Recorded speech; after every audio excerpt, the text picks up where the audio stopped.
सबसे पहला और प्रमुख संकेत है कमर के निचले हिस्से में महसूस होने वाला दर्द या भारीपन। बहुत से लोग इसे काम की थकान या गलत तरीके से बैठने का दर्द समझकर नजरअंदाज कर देते हैं, लेकिन जरा गौर कीजिए, अगर यह दर्द बिना किसी चोट के, बिना किसी शारीरिक मेहनत के अचानक शुरू हुआ है और जब भी आप शांत होकर बैठते हैं, प्रार्थना करते हैं या मौन में होते हैं तो यह और बढ़ जाता है, तो समझ लीजिए कि यह साधारण फिजिकल पेन नहीं है। ये इस बात का सबूत है कि आपकी मूल ऊर्जा जो सालों साल से आधार में सोई हुई थी, अब ऊपर उठने की कोशिश कर रही है।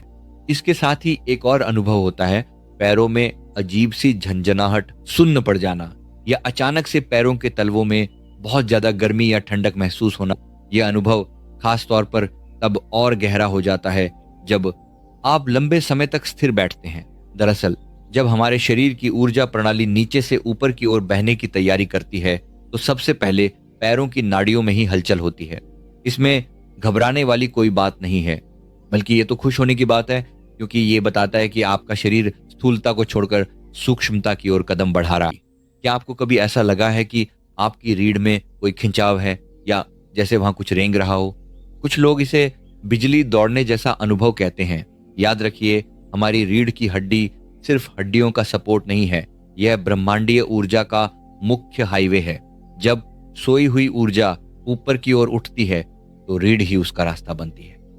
बरसों से जमी हुई जो जड़ता और रुकावटें हैं, जब वो इस ऊर्जा के दबाव से टूटती हैं तो शरीर में थोड़ी असहजता होना बहुत स्वाभाविक है। यही कारण है कि इस आध्यात्मिक यात्रा में चलने वाले कई लोगों को अचानक पीठ में दबाव या गर्दन में जकड़न महसूस होने लगती है। जब भीतर की ऊर्जा सक्रिय होती है तो वो सिर्फ आपको शक्ति नहीं देती, बल्कि वो आपकी सफाई भी शुरू कर देती है। और सफाई के दौरान पुराना कचरा बाहर निकलता है तो दर्द होना लाजमी है।